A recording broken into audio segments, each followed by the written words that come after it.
Dear student, good morning. स्वागत है आप सभी का हमारे यूट्यूब चैनल प्रतियोगिता संसार में। आज का हमारा क्लास है UGC net JEE paper 1 MCQ 4। तो चलिए आज का क्लास स्टार्ट करते हैं। हमारा आज का क्वेश्चन है, निम्नलिखित में से किन राज्यों में जनसंख्या के उस भाग जो बहुसंख्यक है को राज्य विधानसभा में सीटों का आरक्षण का लाभ प्राप्त है। ऑप्शन ए है मेघालय तथा मिजोरम, ऑप्शन बी है आसाम तथा नागालैंड, ऑप्शन सी है मध्य प्रदेश तथा असम और ऑप्शन डी है राजस्थान तथा अरुणाचल प्रदेश। तो इसका जो आंसर है वो है ऑप्शन ए, मेघालय और मिजोरम को बहुसंख्यक होने के लिए विधानसभा सीट में आरक्षण का लाभ प्राप्त है। फिर नेक्स्ट क्वेश्चन है, निम्नलिखित में से किन तरीकों से भारतीय नागरिकता प्राप्त की जा सकती है। फर्स्ट है जन्म, सेकेंड है अवाजनन डिसेंट और तीसरा है देशीकरण और चौथा है राज्य क्षेत्र के मिल जाने से। तो इसका जो आंसर है वो है फर्स्ट जन्म से और इसके बाद जो होता है वो है राज्य में मिल जाने से। तो ये आपका आंसर जो है ऑप्शन बी है। फिर नेक्स्ट क्वेश्चन है, संघ लोक सेवा आयोग के बारे में निम्नलिखित में से कौन सा कथन सही है। ऑप्शन फर्स्ट है संघ लोक सेवा आयोग एक संवैधानिक निकाय है।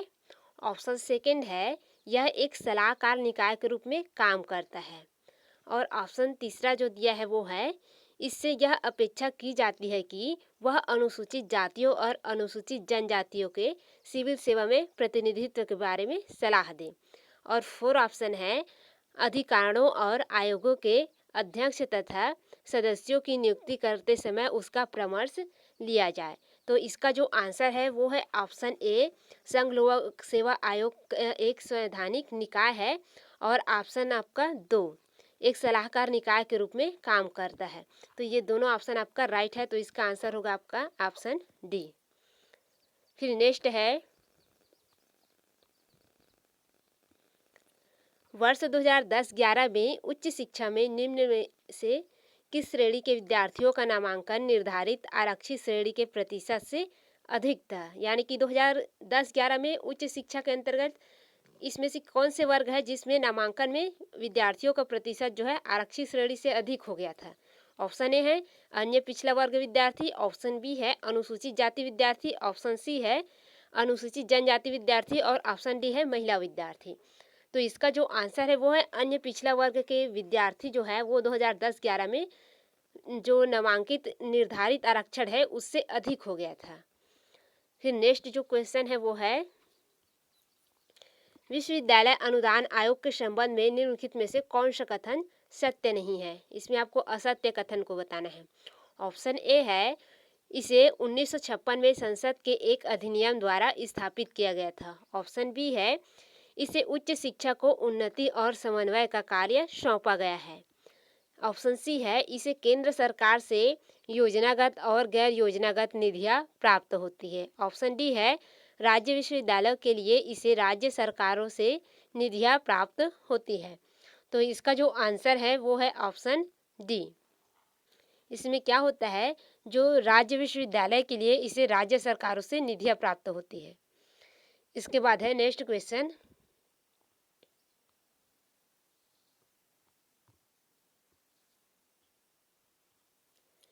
निम्नलिखित कथन पर विचार करें कि जिसके संबंध से दो तर्क है, फर्स्ट और सेकेंड।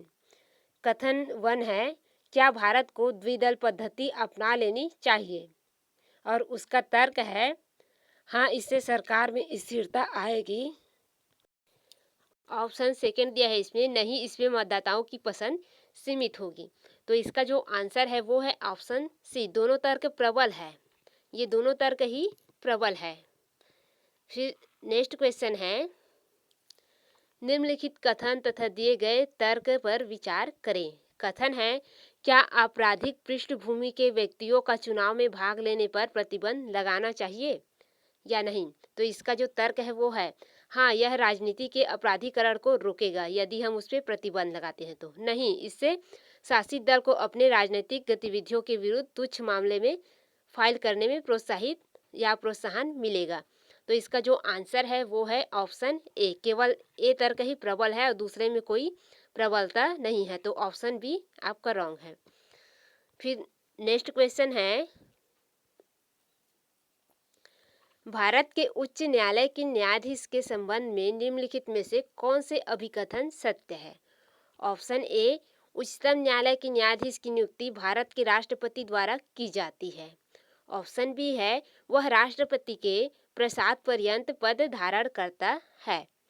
फिर ऑप्शन सी है, किसी भी जांच के लंबित रहने तक उसे निलंबित किया जा सकता है। और ऑप्शन 4 है, उसे दुर्व्यवहार सिद्ध होने या अक्षमता के कारण हटाया जा सकता है। तो इसका जो आंसर है वो है आपका ऑप्शन 1 और ऑप्शन 4। यदि दुर्व्यवहार सिद्ध होने पर उस या अक्षमता पाने पर उसे हटा भी सकते हैं और उच्च न्यायालय के न्यायाधीश की नियुक्ति में भारत के राष्ट्रपति द्वारा की जाती है। तो ये दोनों ऑप्शन सही है, यानी कि इसका आंसर ऑप्शन डी है। इसके बाद है नेक्स्ट क्वेश्चन,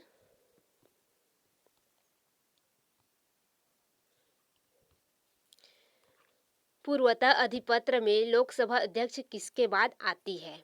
ऑप्शन ए राष्ट्रपति, ऑप्शन बी उपराष्ट्रपति, ऑप्शन सी प्रधानमंत्री और ऑप्शन डी है कैबिनेट मंत्री। तो इसमें आपका आंसर सी होगा। प्रधानमंत्री के बाद जो लोकसभा अध्यक्ष है वे सभी आते हैं, जो पूर्वतः अभिपत्र है। इसके बाद है हमारा अगला क्वेश्चन, निम्नलिखित में से किसके बाद भारत में कॉलेज में सर्वाधिक छात्र है? ऑप्शन ए है यूके, ऑप्शन बी है यूएसए, ऑप्शन सी है ऑस्ट्रेलिया और ऑप्शन डी है कनाडा। तो इसका जो आंसर है वो है ऑप्शन बी यूएसए, यानी कि संयुक्त राज्य अमेरिका के बाद हमारे भारत में सर्वाधिक छात्र है। इसके बाद नेक्स्ट क्वेश्चन है, भारत के महान्यायवादी के संबंध में निम्नलिखित में से कौन से कथन सही नहीं है? ऑप्शन ए, राष्ट्रपति उस व्यक्ति को भारत का महान्यायवादी नियुक्त करते हैं जो उच्च न्यायालय का न्यायाधीश बनने के योग्य हो। ऑप्शन बी, उनको देश के सभी न्यायालयों में प्रस्तुत होने का अधिकार प्राप्त है। ऑप्शन तीसरा है, उनको लोकसभा और राज्यसभा की कार्यवाही में भाग लेने का अधिकार है। और ऑप्शन 4 है, उनकी निश्चित अवधि होती है। तो इसका जो आंसर है वो है ऑप्शन ए। इसमें आपको राष्ट्रपति को उस व्यक्ति को भारत का महान्यायवादी नियुक्त करने का अधिकार है जो उच्च न्यायालय के न्यायाधीश होने की योग्यता धारण करती हो, यानी कि योग्य व्यक्ति को नियुक्त करना और निश्चित समय अवधि होती हो उसकी। तो ऑप्शन ए राइट। फिर नेक्स्ट क्वेश्चन है, राष्ट्रपति प्रणब मुखर्जी जी भारतीय उच्चाधिकारियों से परंपरागत बातचीत करते समय तथा राष्ट्रीय टिप्पण आदि में निम्नलिखित में से कौन से पूर्व नियोजन पर समाप्त करना चाहते थे? यानी कि इसमें से कौन सा पूर्व नियोजन है जिसे वो हटाना चाहते थे या पूरे तरीके से समाप्त करना चाहते थे? फर्स्ट है हिज एक्सीलेंसी, सेकेंड है महामहिम और थर्ड है माननीय और फोर है श्री या श्रीमती। तो ये सभी क्या है, एक संबोधन है जिसको जिनमें से कुछ को हटाना चाहते थे वो। तो इसका जो आंसर है वो कौन सा आएगा? इसमें आपका पहला हिज एक्सीलेंसी और महामहिम, ये दोनों शब्दों को हटाना चाहते थे क्योंकि ये महामहिम जो है पहले उपयोग होया करता था राजा महाराजा वगैरह के लिए, और हिज एक्सीलेंसी ये इंग्लिश का वर्ड है, जब अंग्रेजों के शासन से उस समय प्रयोग होते थे, इसलिए इन दोनों को वो हटाना चाहते थे। तो इसका जो आंसर है वो क्या हो जाएगा? आपका आंसर सी हो जाएगा। फिर नेक्स्ट क्वेश्चन है, वित्तीय आपात स्थिति में निम्नलिखित में से क्या किया जा सकता है? ऑप्शन ए है राज्य विधानसभाओं को समाप्त किया जा सकता है। ऑप्शन बी है केंद्र सरकार राज्यों के बजट और व्यय को अपने नियंत्रण में ले सकता है। फिर 3 है उच्च न्यायालयों और उच्चतम न्यायालय के न्यायाधीशों के वेतन को कम किया जा सकता है। और 4 है संवैधानिक उपचारों के अधिकार को निलंबित किया जा सकता है। तो इसका जो आंसर है वो है आपका दूसरा और तीसरा, ये दोनों राइट है, यानी कि ऑप्शन डी। फिर नेक्स्ट है, सूची 1 को सूची 2 से हमें मिलाना है और सही उत्तर का चयन करना है उसके कोड में से। तो सूची हमारा 1 है निर्धनता कम करो कार्यक्रम, सेकंड है मानव विकास योजना, तीसरा है सामाजिक सहायता योजना और चौथा है न्यूनतम आवश्यकता योजना। तो इसे किस नाम से प्रारंभ किया गया था ये बताना है हमको।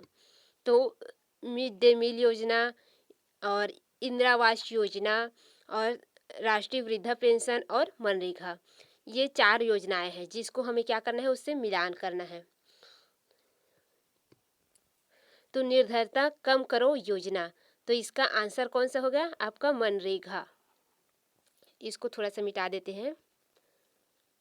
निर्धनता कम करो योजना का जो आंसर होगा ए का मनरेगा। इसके बाद है मानव विकास योजना, तो इसके मानव विकास योजना में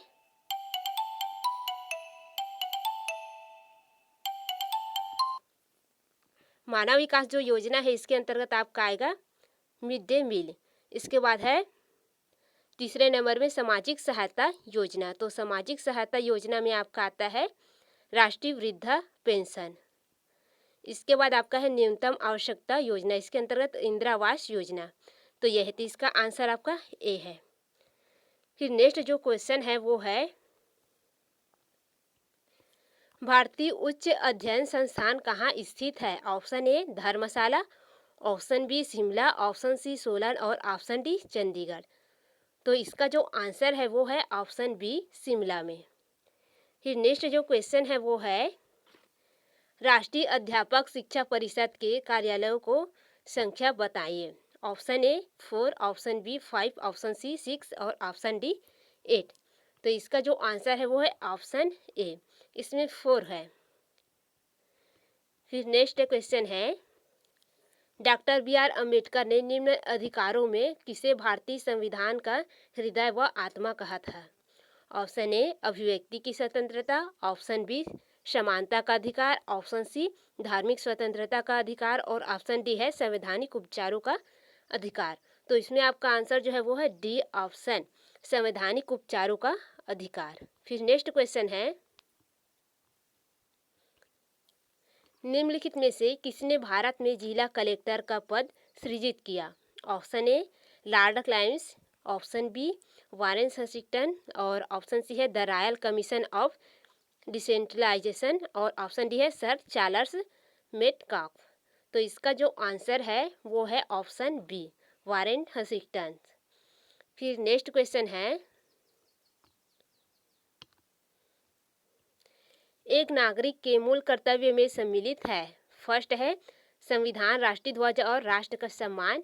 सेकंड है वैज्ञानिक मन स्थिति का विकास और फिर है सरकार के प्रति सम्मान और वन्य जीवों की रक्षा। तो इसका जो आंसर होगा वो है आपका 1, 2 और 4, पहला, दूसरा और चौथा। सरकार के प्रति सम्मान, ये यदि सरकार गलत काम करता है तो नहीं हो सकता। तो ये आपका ऑप्शन कौन सा आ जाएगा, ऑप्शन आपका बी है। फिर हमारा नेक्स्ट क्वेश्चन है भारत का राष्ट्रपति शपथ लेता है। ऑप्शन ए है भारत की संप्रभुता और अखंडता को बनाए रखने के लिए, ऑप्शन बी है भारत के संविधान में सत्यनिष्ठ और विश्वास की, और ऑप्शन सी है देश के संविधान और कानून को बनाए रखने की, और डी है देश के संविधान और कानून को संरक्षित व सुरक्षित प्रतिरक्षित करने की। तो इसका जो आंसर है वो है ऑप्शन डी। तो आज का हमारा MCQ इतना तक ही। धन्यवाद।